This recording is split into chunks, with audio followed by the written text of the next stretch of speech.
Kamusta mga lods? Bali magluluto nga pala ako ngayong araw ng ulam namin sa tanghalian. GG mga lods, ang lulutuin ko tapos isisigang ko. Yan ilalaw kong gulay na malunggay. Tapos ito pang asim. Kaya naman, simulan na natin mga lods ang pagluluto ng matakam na rin kayo.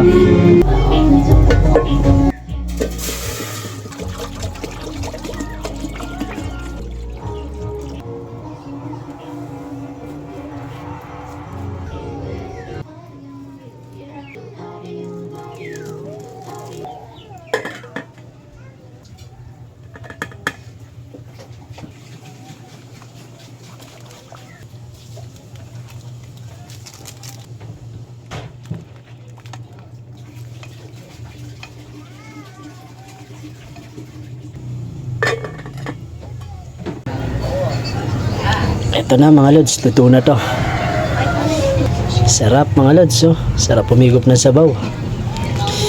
Siyempre titikman ko muna.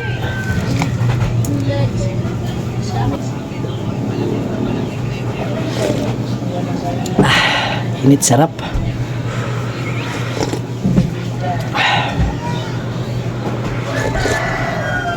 Sarap kumain ha. Tanggal ang maganang mata ko nito mga lods, sa sarap. Okay, hangoin ko na.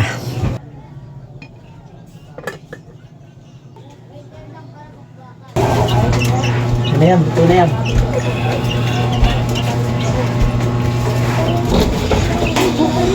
Sarap. Makakain na rin mga lods ng tanghalian. Yan, tama-tama. Sinigang. Sarap ng sabaw niyan. Mapapalaban.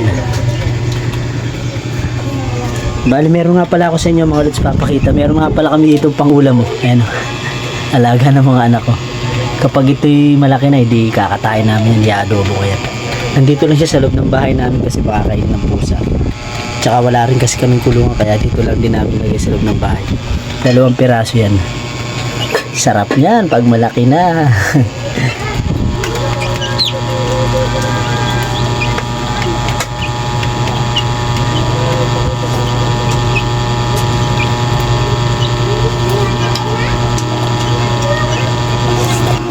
Sarap yan.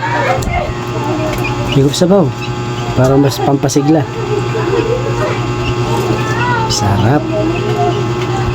Lalong umiinit ang panahon.